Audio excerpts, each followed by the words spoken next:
it was more the fact that I just felt like I was helping someone else out. I was helping another mom out. I wasn't just helping the kids out, I was helping another mom out. Hello, I'm Eric Anderson. The voice you just heard belongs to Candace Gabriel. She's the featured guest in episode 11, season 2 of YXC Underground.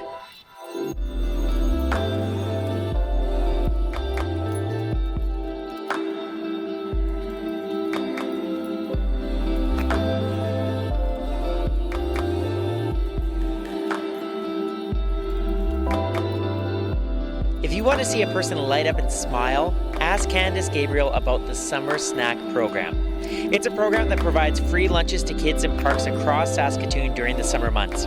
Candace is the program coordinator and knows firsthand how it can make a difference in the lives of children and their parents. You are about to hear a really heartfelt and personal story in this episode of YXC Underground.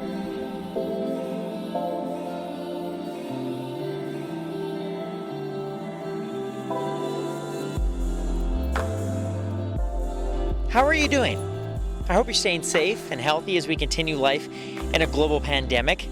It's nice that certain parts of life here in Saskatoon are getting back to kind of normal, and I hope you've been able to see friends and family from a safe physical distance. You know, when we started season 2 of the podcast way back in September with Farm 140's Arlie LaRoche, we were looking at food security and the importance of knowing where your food comes from. So I like how we're wrapping up the season today by again looking at food security in Saskatoon, but from a different perspective. For 32 years, the Summer Snack Program has been providing free lunches to children in parks across Saskatoon during the summer months. Parks like this one here beside Bishop Rob Recchi School. These children often rely on school programs for breakfast or lunch or perhaps even both. But when school is done at the end of June, it can be tough for families to make up for those lost meals. The Summer Snack Program receives funding from the Saskatoon and District Labour Council and the United Way of Saskatoon and area. For Andrea Howe and her colleagues at the United Way, the program offers a measure of food security for those that need it most in our community. Andrea is the Associate Director of Labour Partnerships and Interim Director of Community Impact. In 1988, there were 2 teachers who approached the council and noticed a gap in service. Kids were being offered nutrition during the school year, but of course during the summer months they did not have the same access to nutrition. So they approached the Labour Council, and that's how Summer Snack was born. Food security is a huge issue in our community. We know that, and especially now with COVID, that is probably the number one issue is food security, and especially food security for children. Our staff, and you mentioned Candace, have worked closely with city park staff, and we know from their accounts that many children come to the park first thing in the morning, often bringing siblings with them, sometimes not appropriately dressed, and they stay at the park all day with no nutrition whatsoever. So we know there is a huge need for nutritious meals for kids. If there is anyone who understands the importance of the Summer Snack Program, it's Candace Gabriel. For the past 9 years, she has seen how a free and nutritious meal can make a difference to a child and their family through the program. She also knows from personal experience the impact of the Summer Snack Program. Candace and I met on a sunny but windy Saturday morning at the paddling pool beside Bishop Rob Recchi School a few weeks ago. As you can hear right now, it's also sunny and windy too. In this first part of our conversation, Candace opens up about her personal connection to this program and the responsibility she feels helping so many kids. So we are at a park in Confederation, and this is a very special place to me. I've been coming here for 8 years now. This is one of my very first parks that I started at. And when we come here, we provide food for anybody who's in the park. So anybody who's at these paddling pools, we provide food to. What is it? We're here on a Saturday morning. It's pretty quiet right now, but can you give listeners a sense of what it's like when the program's up and running? You're smiling. It is awesome. So we pull up. The kids know our vehicles. They see us. They come running to the cars. They want to help us unload. There's a table set up out here. The park leaders call the kids for lunch, and they line up and they ask us they ask for sandwiches. We provide sandwiches, fruit, vegetables, chocolate milk, juice, and they line up, they get their food, they sit down on the grass here, we hang out, we talk, we tell stories, they tell me about their day, they tell me about their life story usually. And then when they're hungry again, they come back and grab another sandwich, and we hang out here for about 45 minutes. We have 2 groups, and each group goes to 3 sets of parks. Okay. I want to know more about the logistics in a minute, but when they're telling you stories, like what is that like for you? Well, I'm a mom, so it's like being a mom to all these kids. It's amazing. And some of them call me mom. Like, actually, quite a few of them call me mom because I am the mom of the group. The rest of the girls I work with are teenagers usually. But, you just sit down, you hear about their lives, you hear why they're coming here, because stuff isn't great at home, and they know this is a safe place. They know they're getting food here, and they know that I'm here every day. I'm their constant, and it's an amazing feeling to know that you get to be that constant in their life, just even if it's just for the summer. But these kids, they remember you all year long. I'll be out shopping, I'll be out for a walk, and they'll be like, "Hey, lady, you're the lunch lady." Yes, I don't have a name, I'm the lunch lady. Oh, that's great. That must be, like, is there a lot of responsibility that goes with it, or is it a privilege? Like, what is that like when you're seen as this, like, just, like a mom, a neighborhood mom? There is a lot of responsibility because there are some very sad stories, and yeah, as a mom, it breaks my heart to know that there are kids that are hungry, there are kids that aren't safe. So it is a lot of responsibility, but at the same time, it's a huge privilege because they do love you, they listen to you, and they respect you. And my own kids don't always do that. So these strange kids, like, they're strangers, but they become part of your life. Yeah. When you first started hearing, like, the stories, like did it surprise you that kids were opening up to you in that way?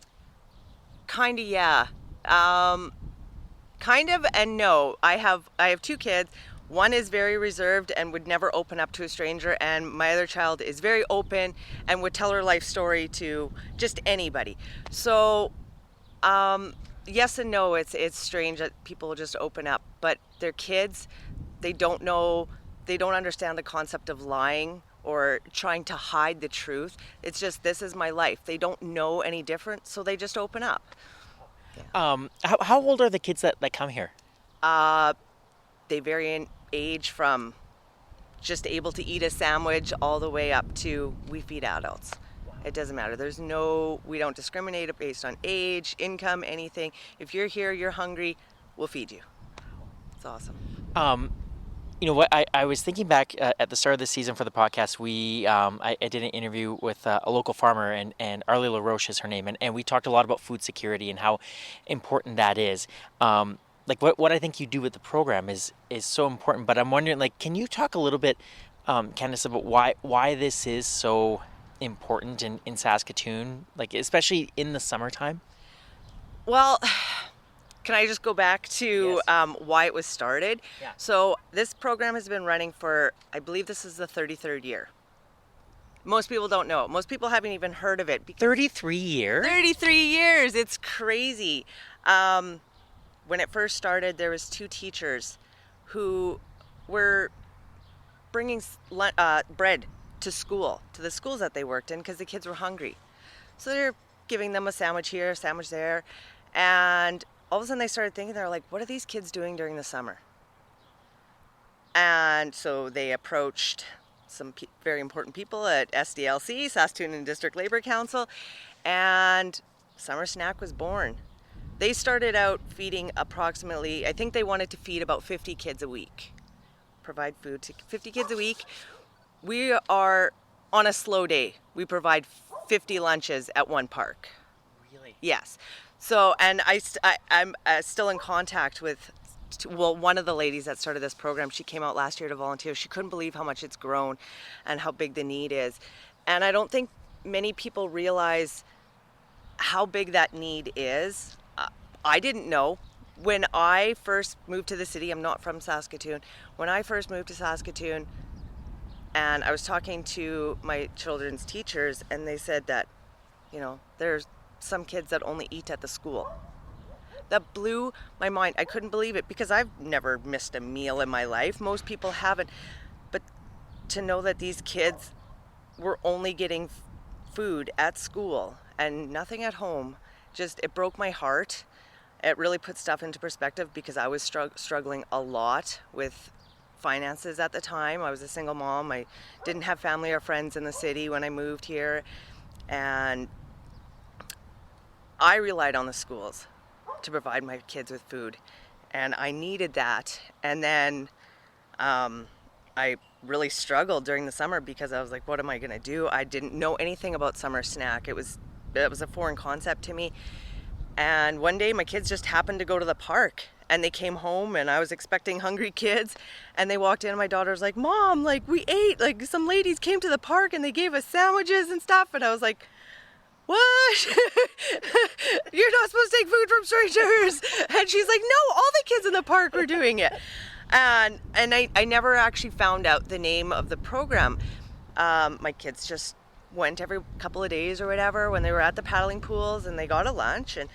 And I would go once in a while. I kind of sat in the background, didn't really want them to know who I was, that I was the mom that couldn't feed her kids, and it was an embarrassing thing, but I was so grateful. And a couple years later, I was looking for work during the summer because I was employed at the schools during the school year, and somebody told me about this summer snack program, and it was what I was doing in the schools but at paddling pools. And I was like, I need this job, and I applied and I got it. And so summer snack is very dear to my heart because it helped me out in a really tough place. Do you want to walk and talk for a little bit? There is a lot to pick through there. Thank you for opening it up. No, I appreciate that. I want to go back though. So when you were speaking when you moved to the city and you're speaking with your children's teachers, and they tell you a little bit about that sometimes this is like an only meal at the school. Like you mentioned how that made you feel, but then I think a lot of people would hear a story like that, but then maybe not do anything about it or want to get involved. Like what sparked in you to say, like, I want to help in some way? I guess it was the fact that I had never known hunger before. I was always well fed. We weren't rich, but we always had food. And it literally just broke my heart that somebody might have to go an entire day without eating. And because I was struggling so much financially at the time too, I was like, how can I help? And I obviously couldn't donate any money. So I was like, okay, if I go out and I didn't know about the whole connection thing. I thought it was just you go out, get some food to some kids, and that was life. And it's summer snack is so much more than that. It was the giving back. It was helping out our community. I've always lived on the west side, and we go to all west side parks. So it was my community. It was where I lived. So I could help out those kids I knew that my kids played with, their friends. So it was just, I don't know, I couldn't not do it. Like, I just couldn't. 8 years later, and I'm like, I have to go back, but I should really grow up and get a full-time job that's lasts all year. But I really struggle not being able to go back every year. What is it about, you mentioned the community, what is it about the community here that has made you become so attached to it? I don't know. Honestly, I don't know. It has its ups and downs, but everybody seems to come together when they need to. There's a lot of diversity, but at the same time, a lot of people are going through the same situations. It is that, financial struggle. It is poverty, and I was there. I mean, I'm still there. Like, I'm not, unfortunately, haven't won the lottery yet, but maybe one day. But it's a community. Nobody looks down on you for not having the nicest car. Nobody looks down on you for not having the latest phone. It is what it is. and let's get through this together. So that's really interesting, because you mentioned before too how when you would come and sort of like sort of be in the background watching your kids participate in this program, you mentioned the word embarrassed, and I thought that was really interesting, because I'm sure there are other people that have maybe felt that way. But what can I ask you, like, and maybe this is too personal a question, but why did you feel embarrassed at that time? I guess it goes back to my childhood, and we were poor by any means. We were poor, but I always had a meal. I went to school every day, had a meal. So when I moved out and became a mom, and I couldn't fulfill those responsibilities as a mom, it really breaks you, because, you know, you should be able to provide food and clothing and shelter for your kids, the bare necessities, and I couldn't do that. So it was embarrassing. I didn't want people to know that I couldn't do that. I didn't tell my family how bad it was. I just tried to deal with it on my own. So if it wouldn't have been for Summer Snack, it would have been, I don't know where I would be here, actually. So then how, thank you for opening up, by the way. No, it's okay. It's okay. With the program then, how did it sort of, I don't know if give you strength is the right way to put it, but sort of how did it give you maybe a boost then? It did give me strength. It did give me a boost. I mean, financially, it is a paid position, so that helps out a lot. But it was more the fact that I just felt like I was helping someone else out. I was helping another mom out. I wasn't just helping the kids out. I was helping another mom out or another dad out that was struggling. I wasn't judging them. I wasn't, no, like, oh no, we're not going to feed the parents, it's just for kids. It's not, it's for everybody. If you're a struggling mom, if you're a struggling dad, parents, grandparents, caregiver, come out. We're here. We'll help you out. There is no judgment. We're not going to look at you if your clothes are dirty. We're not, we that's not what we're about. We want people to feel better. And if it's just providing them with a single sandwich and that makes you feel better, then we feel better. And that's what we want. No, well, not just for us to feel better. We really do want everybody else just to know that we're there to help. If you just want to talk, I'll take 10 minutes out of my day and I'll just listen to your story, because you're feeling better. You have someone to talk to. As a single mom, sometimes it's hard to, find somebody else maybe on that same level.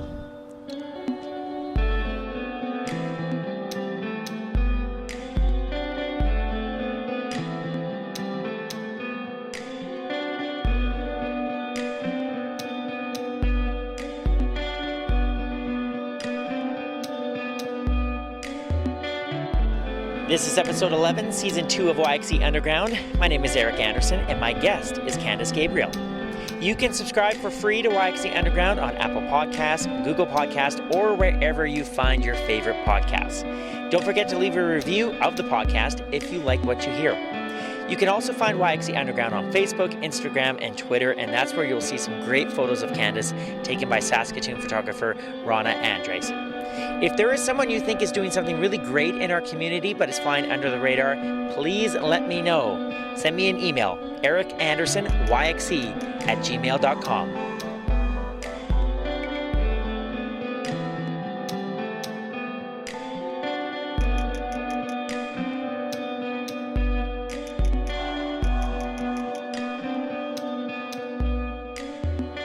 I really appreciated Candace opening up to me about how hard it was to feel simply okay when it came to accepting help from the Summer Snack program.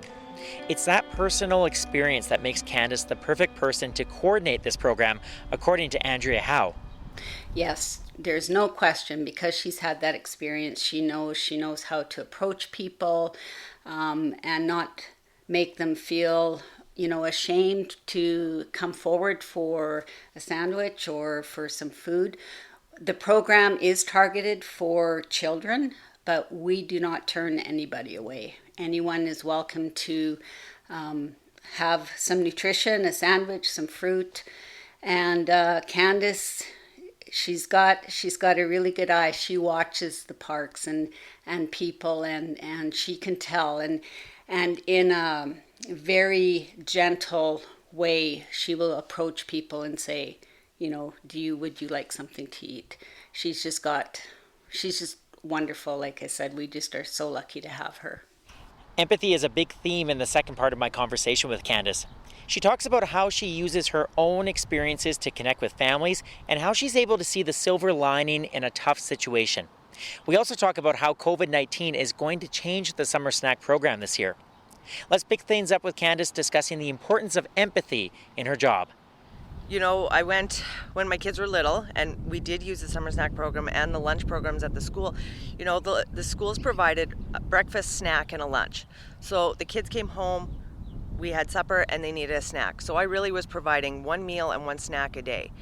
And then in summertime, of course, it goes up to 3 meals and 2 snacks for little kids.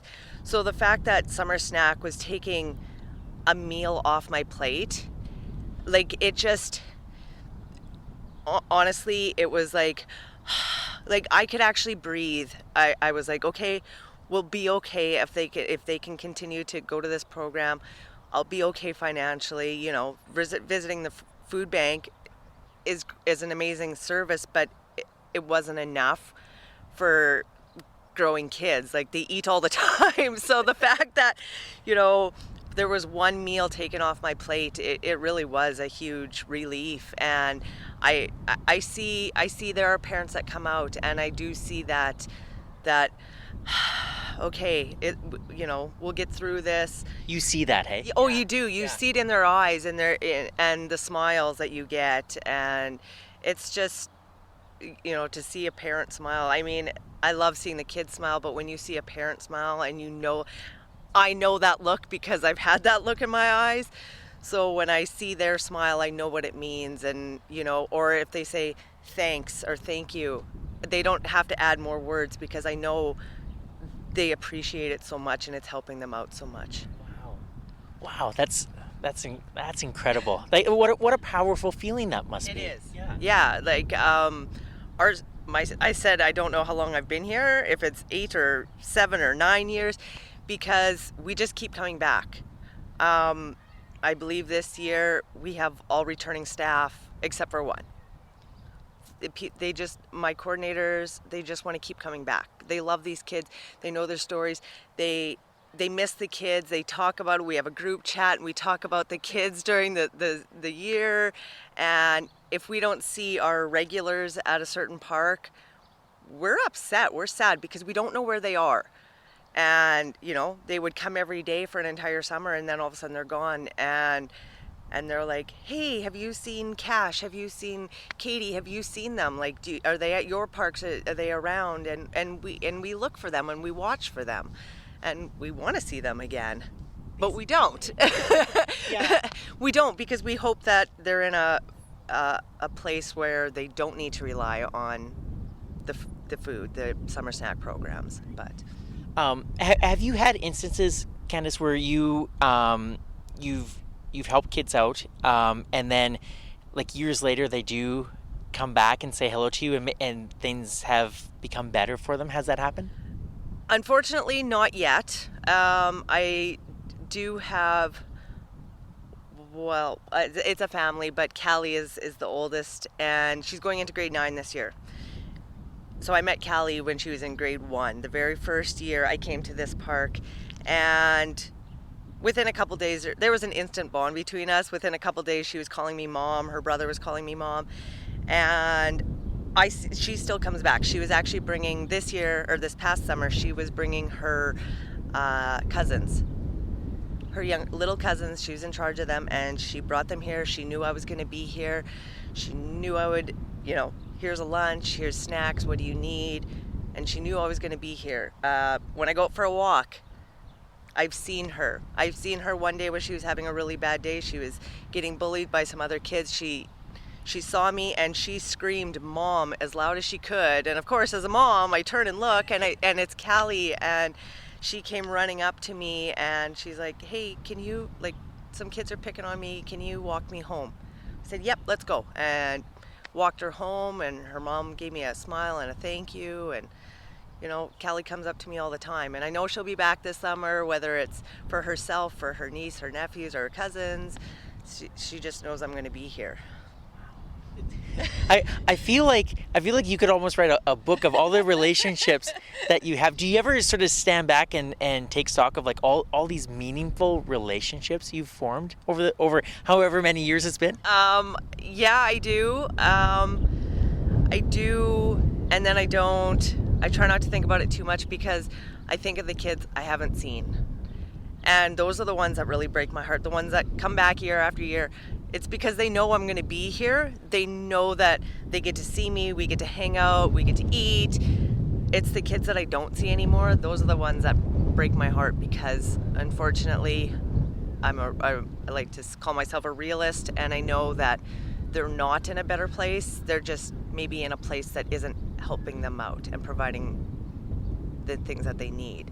So it does break my heart when I start really thinking about the kids, but I do love my kids.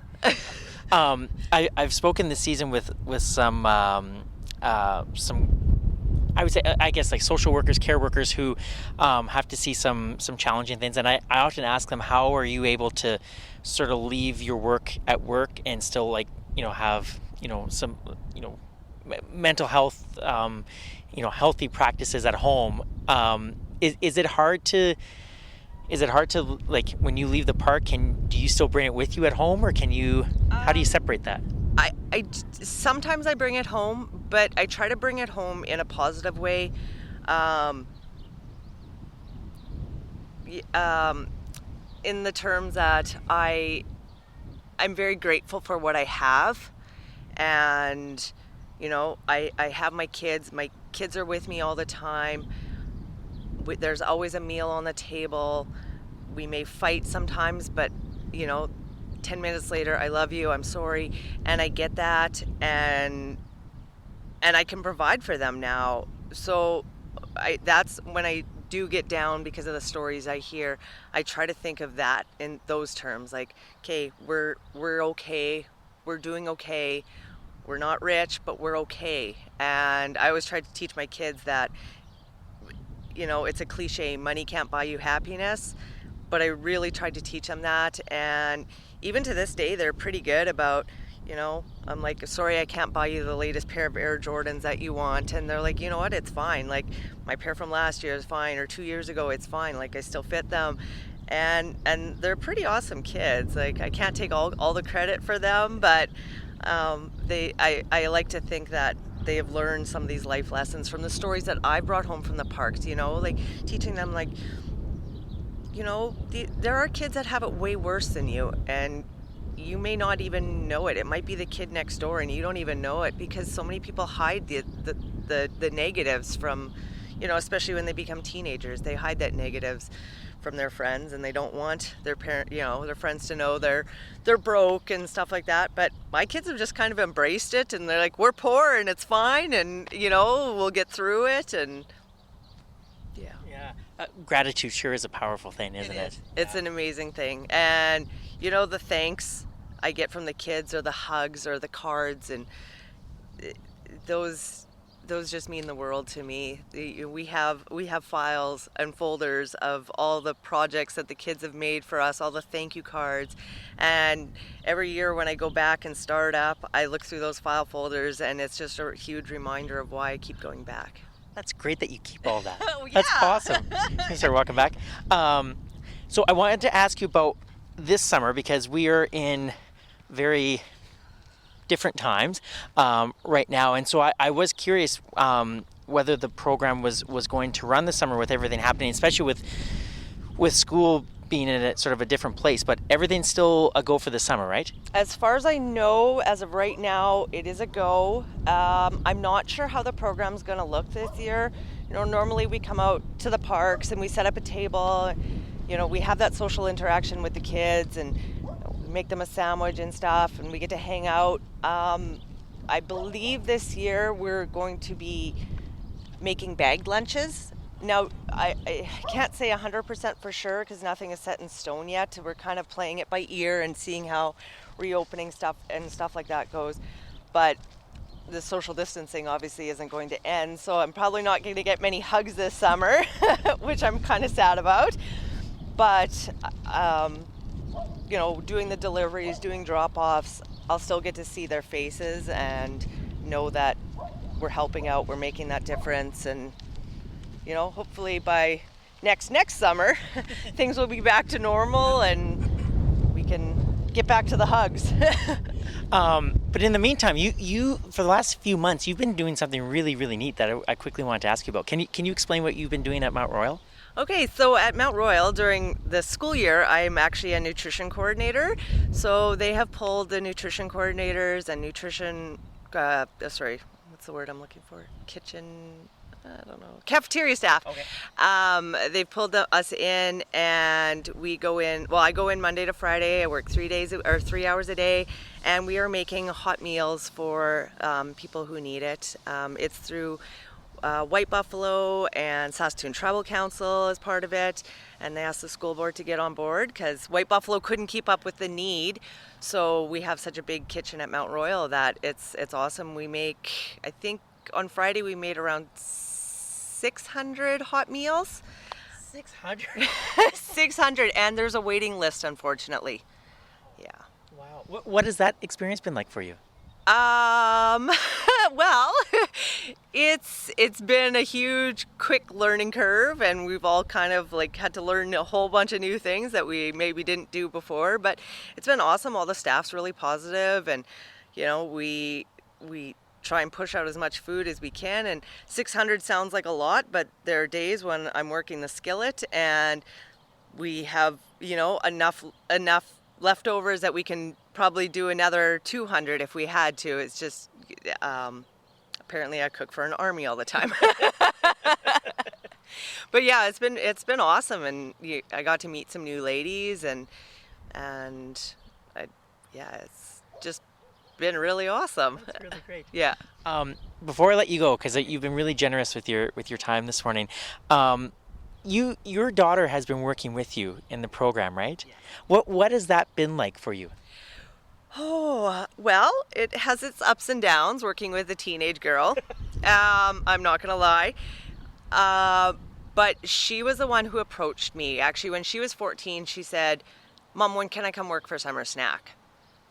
And I hesitated, and I was like, I don't want to give you an answer until I know why you want to work. Do you just want to work there because Mom works there and it's an easy way to get a job, or why? And she said straight out, she's like, no, Mom, they help me out, and I want to help out another kid. I want to give back to the community. Like I said, we've lived here since we've been in Saskatoon on the west side, and she said, I want to give back to my community. Those girls helped me out so much, and they made me feel so much better. I want to make another kid feel better. So it was a really proud moment, and I said, okay, well, when you're 16, I'll talk to my bosses and see what we can get. And she started when she was 16, and she worked three summers with me. Mornings are a little difficult. She's not a morning person, but by 9-10 o'clock, she's back to her normal, happy self. And she has a huge heart, and to see her with the kids, it makes me really proud as a mom, because she loves them. She says she never wants to have kids, but when I see how she interacts with children, I know she would excel at it if she decides that. But she's amazing. Unfortunately, I don't believe she's coming back this summer. She's just finishing up her first year of her college degree, and she wants to pursue that. And so I'm proud of her that way. And I know she's going to miss the kids, but she can always just walk down the street and come hang out at the pool with me when I show up. But it's yeah. What is she taking? She is a legal administrative assistant. Okay. Yeah, so she's pretty excited about that. Yeah. Oh, that's awesome. Last question for you. If there are people, and we started our conversation talking about just not enough people know about this program, and if it wasn't for my friend Haley, who saw you speak at an event before Christmas, I wouldn't have known about this. So, what do you want people to know about the Summer Snack program, and maybe get them interested in it and help in whatever way they can? It's a big question. That is a big question. Well, So if you want to learn more, you can go to the Saskatoon District Labour Council website. They have a write-up on there. There's actually also on United Way. If you look up Summer Snack, there's a short video on there as well that kind of gives you a little piece to the puzzle. Or you can contact summersnackprogram@gmail.com, and that will get you in touch with me this year because I'm the lead coordinator. But basically, I don't know about this year, but we've always we open it up to volunteers. If you want to come out and volunteer, I don't know how this summer's going to work due to capacity, doing the jobs and stuff. But we're always looking for volunteers. We're always looking for donations. It costs a lot of money to run this program. We do have some generous people who donate money, but it does cost a lot of money. And because every year our numbers go up, you can imagine the amount it costs to feed, 150 kids every day. It's a big amount. Talk to schools. Most of the schools in the inner city know about this program. They will direct you to where the program is going to be, what parks we're at, times. They know a lot of this stuff too. I don't know what else. Yeah, to no, say. I think that's great. I think you got lots of things covered. Okay. I wish you luck this summer. You mentioned that your daughter has a really big heart, but I can definitely see where she gets it from. So thank you for taking the time, and best of luck. And thanks for sharing your story too, because I know, sometimes it's not easy, but I sure appreciate it. And I think you made a really good point about how stories can really drive home points and drive home connections, and you're obviously a really good storyteller. So thank you. Thank you. I had a great time.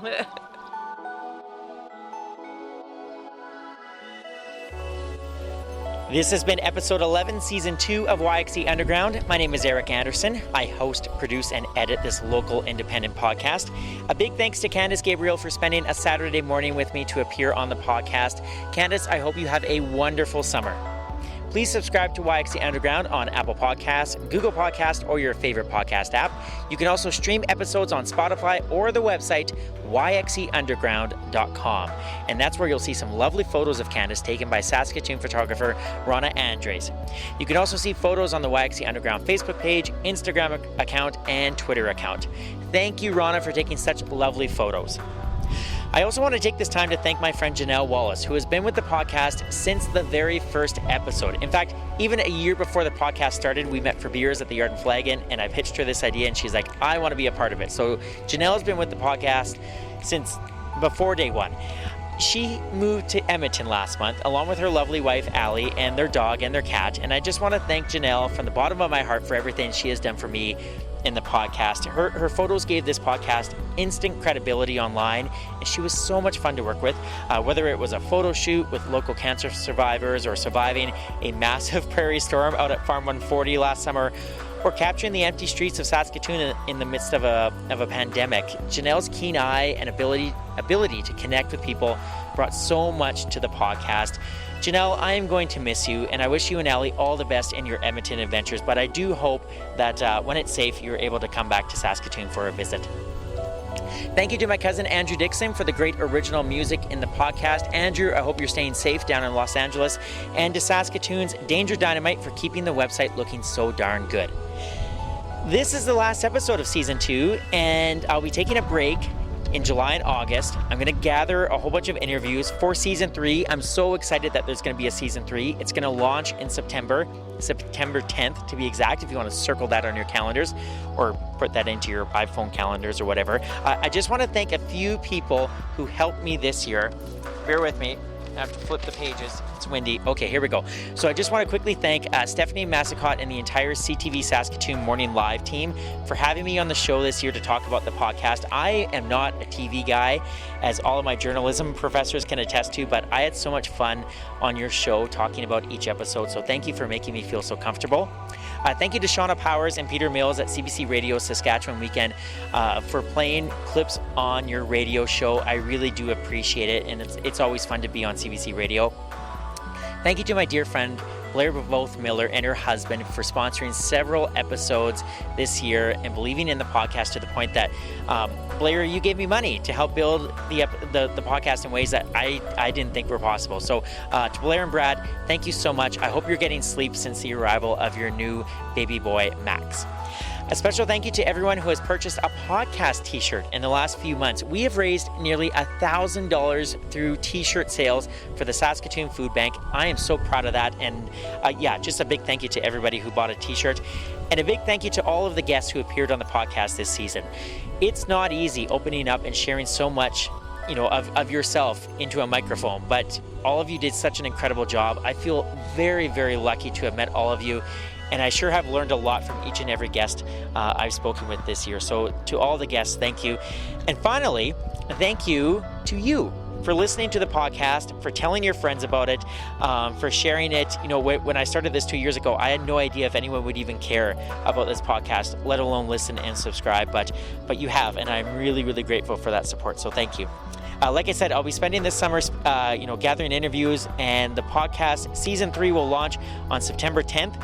If you think there's someone who deserves to be on the show, please let me know. Send an email to ericandersonyxe@gmail.com. That's what Haley Burnett did a few months ago when she sent me a text. And Haley's a friend of mine, and she said, Eric, you need to have Candace Gabriel on your podcast. And yeah, Haley, you were right. So please send me an email, ericandersonyxe@gmail.com. And who knows, maybe I'll drop a bonus episode or two in the dog days of summer in the next few months. I hope all of you have a safe and wonderful summer wherever you are. And before I go, I would like to acknowledge that these interviews were done on Treaty 6 territory and the traditional homeland of the Métis. Okay, that's a lot of talking. YXE Underground is a production of the Salthammer Production Company. My name is Eric Anderson, and we'll talk to you in a few months, Saskatoon.